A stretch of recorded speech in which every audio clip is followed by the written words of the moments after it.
عالمی ادارے صحت نے کوتاہی تسلیم کر لی، حقائق جاننے کے لیے آزادانہ تحقیقات پر رکن ممالک کا اتفاق۔ عالمی ادارے صحت WHO نے کورونا وائرس کی پیشگی معلومات کی فراہمی میں کوتاہی کو تسلیم کر لیا ہے اور وبائی مرض سے متعلق اپنے رد عمل کا آزادانہ جائزہ لینے کی یقین دہانی بھی کرائی ہے۔ تاہم امریکی صدر ڈونلڈ ٹرمپ نے ادارے کو چین کا کٹھ پتلی قرار دیا ہے۔ اسی دوران عالمی ادارے کے رکن ممالک نے اس بات پر اتفاق کیا کہ کورونا کے سلسلے میں WHO کی تساہلی کے تعلق سے آزادانہ تحقیقات کرائی جائیں گی۔ WHO کو وائرس سے متعلق دنیا کو فوری آگاہ نہ کرنے پر تنقید کا سامنا ہے۔ امریکہ نے ادارے پر وبا کے پھیلاؤ کی درست اور فوری معلومات فراہم نہ کرنے کا الزام عائد کرتے ہوئے اس کی امداد بھی روک رکھی ہے۔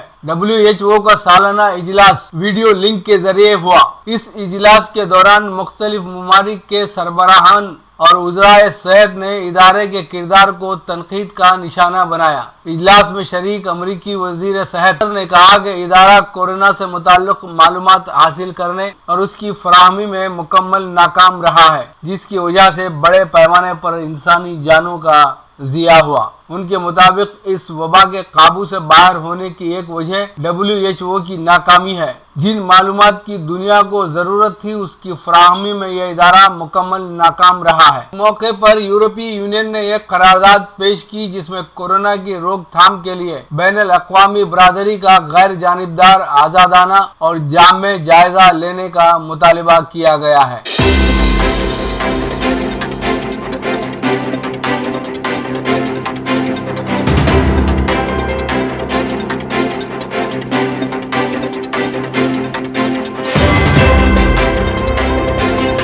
ویکسین نہیں، دوا کافی، چینی سائنسدان کا خیال۔ چین کے سائنسدانوں نے اس یقین کا اظہار کیا ہے کہ کورونا وائرس کا علاج دوا سے ممکن ہوگا۔ ان کے مطابق کووڈ-19 کے لیے ویکسین کی ضرورت نہیں ہوگی۔ کورونا وائرس کے علاج کے لیے ایک دوا تیار کی جا رہی ہے اور اس کے تیار کرنے والے سائنسدانوں کے مطابق وبا کی صورت میں پھیلے وائرس کو ختم کرنے کے لیے یہ ایک طاقتور دوا ہوگی اور اس کے استعمال سے وائرس یقینی طور پر ہلاک ہو جائے گا۔ بنیادی طور پر اس دوا کی تیاری میں انسانوں کے امیون سسٹم کا سہارا لیا گیا ہے۔ اس کے لیے 7 صحت یاب مریضوں کے خون کے نمونے لے کر تجربات شروع کیے گئے۔ چینی دارالحکومت میں واقع تحقیقی ادارے کی جاری ریسرچ کے ابتدائی مثبت نتائج پر مبنی ایک تفصیلی رپورٹ سائنسی جریدے سیل میں شائع ہوئی ہے۔ رپورٹ میں یہ دعویٰ کیا گیا ہے کہ ایک مکمل دوا کی جانب قدم اٹھنا شروع ہو گئے ہیں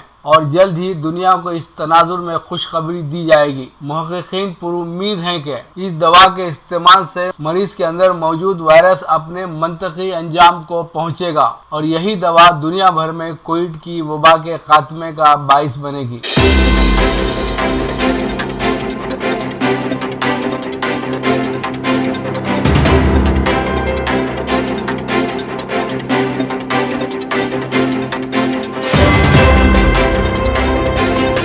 لداخ اور سکم میں ہند چین فوجی کشیدگی۔ لداخ اور شمالی سکم کے درمیان کئی علاقوں میں ہندوستان اور چین کی افواج کے درمیان بتدریج کشیدگی پیدا ہو رہی ہے۔ اس غیر واضح ہند چین سرحدی علاقے میں دونوں طرف اضافی سپاہیوں کو تعینات کر دیا گیا ہے۔ چند دن قبل دونوں افواج کے درمیان پرتشدد آمنا سامنا ہوا تھا۔ معتبر ذرائع نے یہ بات بتائی۔ انہوں نے کہا کہ حساس مقامات جیسے بینی چوک، دولت بیگ اولڈی اور گلوان ندی کے علاوہ لداخ کے علاقے پانگون سو جھیل کے پاس دونوں افواج نے مزید سپاہیوں کو طلب کر لیا ہے۔ گزشتہ 6 دہائیوں سے گلوان کے اطراف کا علاقہ ہندوستان اور چین کے درمیان تنازع اور کشمکش کا سبب بنا ہوا ہے۔ 1962 میں بھی اس مسئلے پر دونوں کے درمیان لڑائی ہوئی تھی۔ معلوم ہوا ہے کہ چین نے گلوان علاقے میں کئی خیمے کھڑے کر دیے ہیں، جس کے بعد ہندوستان اس علاقے میں کڑی نظر رکھے ہوئے ہے۔ 5 مئی کو تقریباً 250 ہندوستانی اور چینی سپاہیوں کی پانگون سو جھیل کے علاقے میں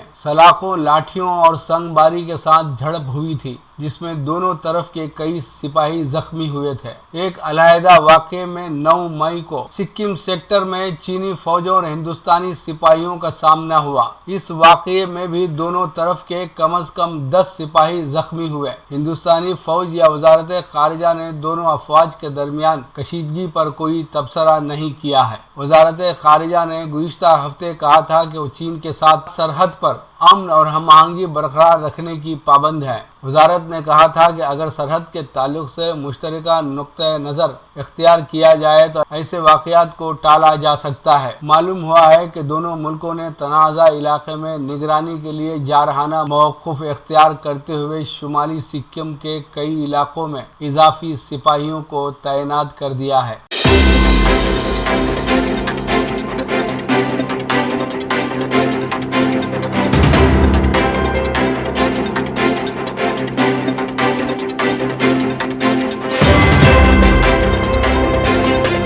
مکتوب ریاض من جانب KN واصف سعودی عرب۔ ہندوستانی باشندوں کے بینک کھاتوں میں ابھی نہ 15 لاکھ روپے جمع ہوئے نہ وہ 20,000 کروڑ کے پیکج سے غریبوں تک کچھ پہنچا، مگر پھر بھی لگتا ہے کہ ہماری حکومت یہ سمجھتی ہے کہ عوام کے پاس کافی پیسہ ہے، اس لیے تو حکومت مہاجر مزدوروں کو ریل کا ٹکٹ خریدنے پر مجبور کر رہی ہے جن کے پاس 2 وقت کا کھانا میسر نہیں ہے۔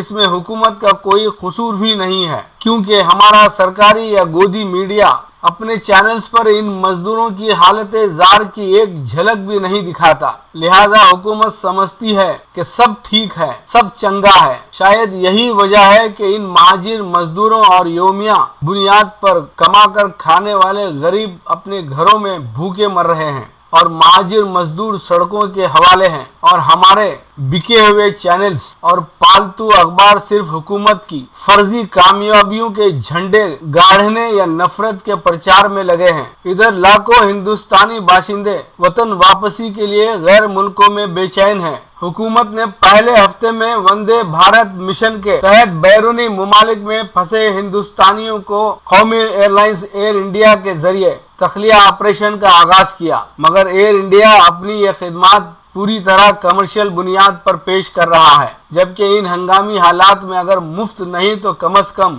رعایتی داموں پر ان فلائٹس کو چلایا جانا چاہیے تھا۔ حکومت ہند کو اس بات کا علم ہے کہ ہنگامی حالات میں خلیجی ممالک سے تارکین وطن واپس آ رہے ہیں۔ ان میں وہ لوگ شامل ہیں جن کو یہاں ملازمتوں سے فارغ کر دیا گیا ہے۔ کمپنیاں خسارے میں آ جانے یا بند ہو جانے کی وجہ سے یہ لوگ بے روزگار ہو گئے ہیں۔ ہزاروں افراد کئی ماہ سے تنخواہوں سے محروم ہیں، یا پھر ان میں وہ لوگ ہیں جو یہاں وزٹ ویزے پر آئے تھے اور انہیں اپنی مقررہ مدت سے زیادہ یہاں ٹھہرنا پڑا۔